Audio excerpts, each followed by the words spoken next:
Europe in the Middle Ages, by Ian Lifford Plunkett, 1922. Chapter 1.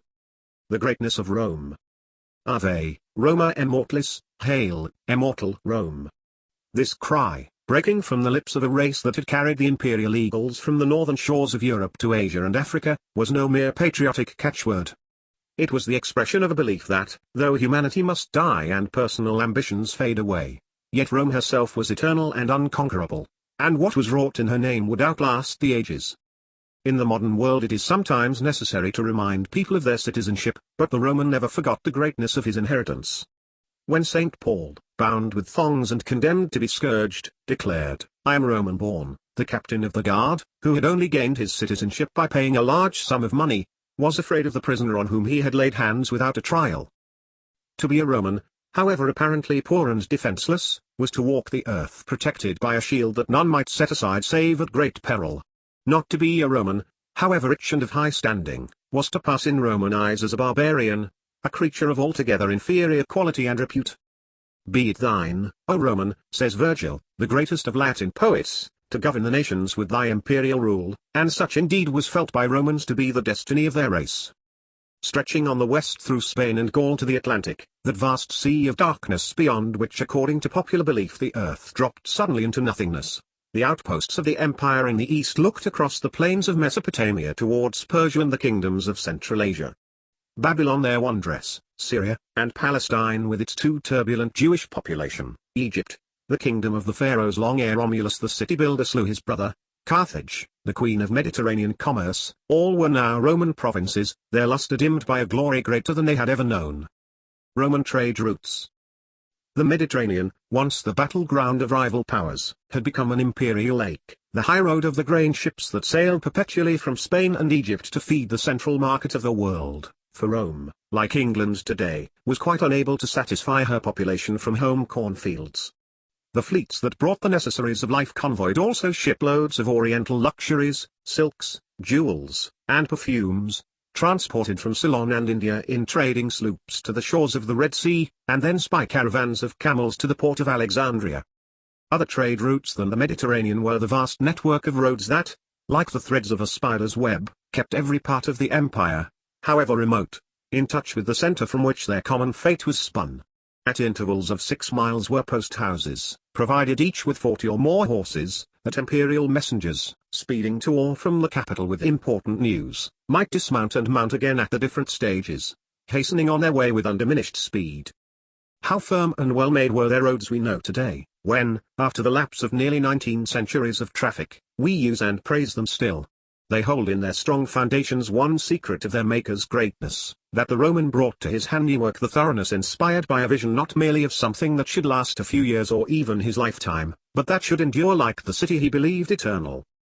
It was the boast of Augustus, 27 BC to AD 14, the first of the Roman emperors, that he had found his capital built of brick and had left it marble, and his tradition as an architect passed to his successors. There are few parts of what was once the Roman Empire that possess no trace today of massive aqueduct or forum, of public baths or stately colonnades.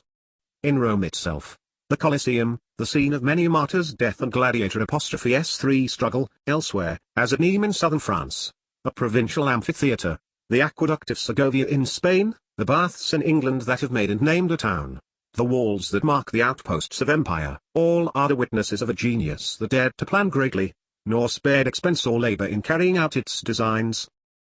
Those who have visited the border country between England and Scotland know the Emperor Hadrian's Wall, 20 feet high by 7 feet broad, constructed to keep out the fierce Picts and Scots from this the most northern of his possessions.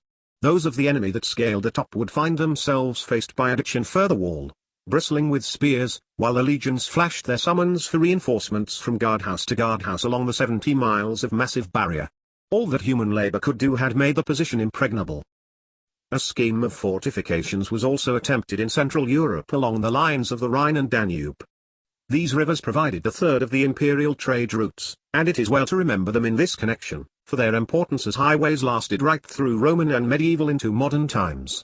Railways have altered the face of Europe, they have cut through her waste places and turned them into thriving centers of industry, They have looped up her mines and ports and tunneled her mountains. There is hardly a corner of any land where they have not penetrated, and the change they have made is so vast that it is often difficult to imagine the world before their invention. In Roman times, in neighborhoods where the sea was remote and road traffic slow and inconvenient, there only remained the earliest of all means of transport, the rivers. The Rhine and Danube, one flowing northwest, the other southeast, both neither too swift nor too sluggish for navigation, were the natural main highroads of Central Europe. They were also an obvious barrier between the empire and barbarian tribes. To connect the Rhine and Danube at their sources by a massive wall, to establish forts with strong garrisons at every point where these rivers could be easily forded, such were the precautions by which wise emperors planned to shut in Rome for civilization, and to keep out all who would lay violent hands upon it.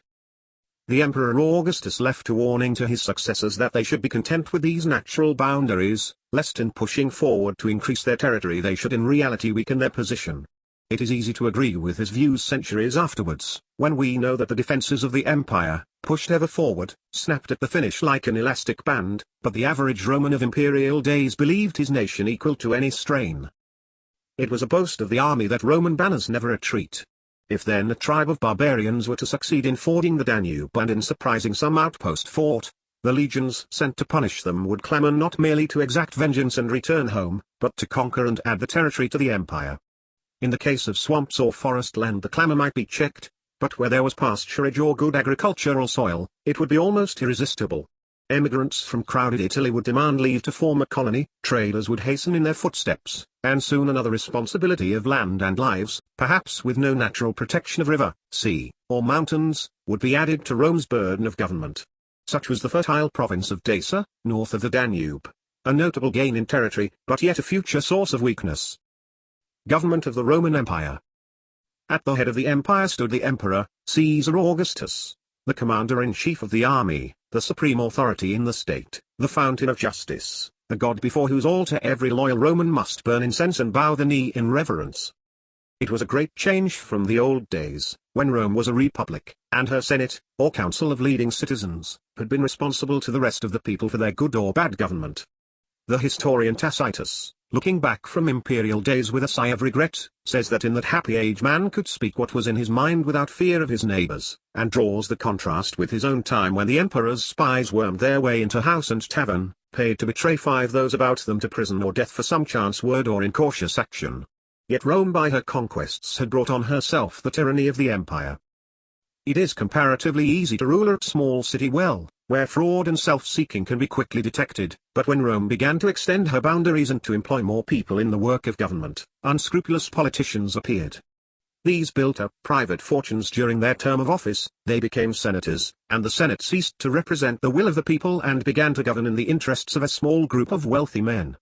Members of their families became governors of provinces, first in Italy, and then as conquests continued, across the mountains in Gaul and Spain, and beyond the seas in Egypt and Asia Minor. Except in name, senators and governors ceased to be simple citizens and lived as princes, with officials and servants ready to carry out their slightest wish. Perhaps it may seem odd that the Roman people, once so fond of liberty that they had driven into exile the kings who oppressed them, should afterwards let themselves be bullied or neglected by 100 petty tyrants, but in truth the people had changed even more than the class of patricians to whom they found themselves in bondage. No longer pure Roman or Latin, but through conquest and intermarriage of every race from the stalwart Teuton to the supple Oriental or swarthy Egyptian, few amongst the men and women crowding the streets of Rome remembered or reverenced the traditions of her early days. Rome stood for military glory, luxury, culture, at her best for even-handed justice, but no longer for an ideal of liberty. If national pride was satisfied, and adequate food and amusement provided, the Roman populace was content to be ruled from above and to hail rival senators as masters, according to the extent of their promises and success. A failure to fulfill such promises, resulting in a lost campaign or a dearth of corn, would throw the military tyrant of the moment from his pedestal, but only to set up another in his place. It was an easy transition from the rule of a corrupt senate to that of an autocrat.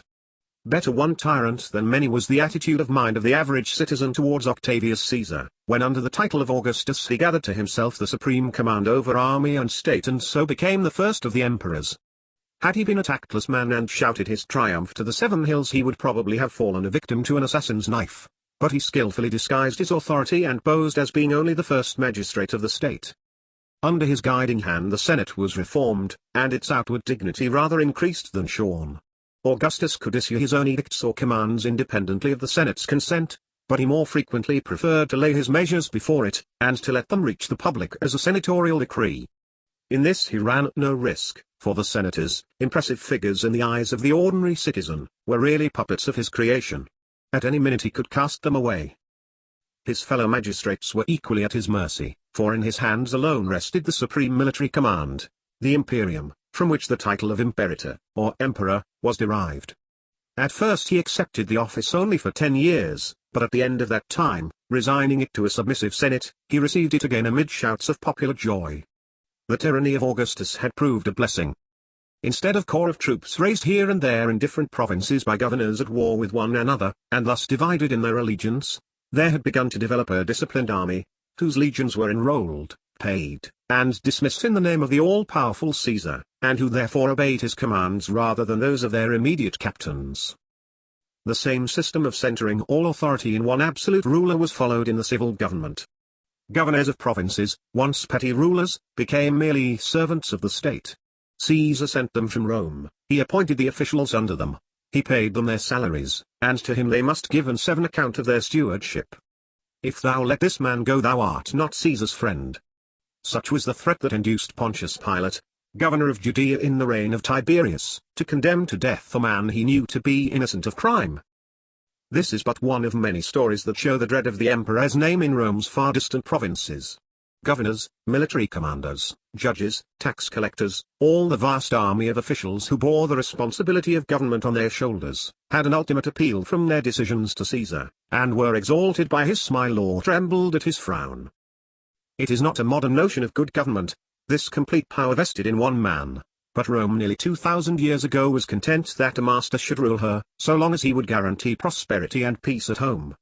This under the early Caesars was at least secured. 2 fleets patrolled the Mediterranean, but their vigilance was not needed, save for an occasional brush with pirates. Naught but storms disturbed her waters. The legions on the frontiers, whether in Syria or Egypt, or along the Rhine and Danube, kept the barbarians at bay until Romans ceased to think of war as a trade to which every man might one day be called. It was a profession left to the few, the many content to pay the taxes required by the state and to devote themselves to a civilian's life. To one would fall the management of a larger state, another would stand for election to a government office, a third would become a lawyer or a judge. Others would keep shops or taverns or work as hired laborers, while below these again would be the class of slaves, whether prisoners of war sold in the marketplace or citizens deprived of their freedom for crime or debt. In Rome itself was a large population, living in uncomfortable lodging houses very like the slum tenements of a modern city. Some of the inhabitants would be engaged in casual labor, some idle, but when the empire was at its zenith lavish gifts of corn from the government stood between this otherwise destitute population and starvation. It crowded the streets to see Caesar pass, threw flowers on his chariot, and hailed him mate as emperor and god, and in return he bestowed on it food and amusements. The huge amphitheatres of Rome and her provinces were built to satisfy the public desire for pageantry and sport, and, because life was held cheap, and for all his boasted civilization the Roman was often a savage at heart, he would spend his holidays watching the despised sect of Christians thrown to the lions, or hired gladiators fall in mortal struggle. We, about to die, salute thee. With these words the victims of an emperor's lust of bloodshed bent the knee before the imperial throne, and at Caesar's nod passed to slay or be slain. The emperor's scepter did not bring mercy, but order, justice, and prosperity above the ordinary standard of the age.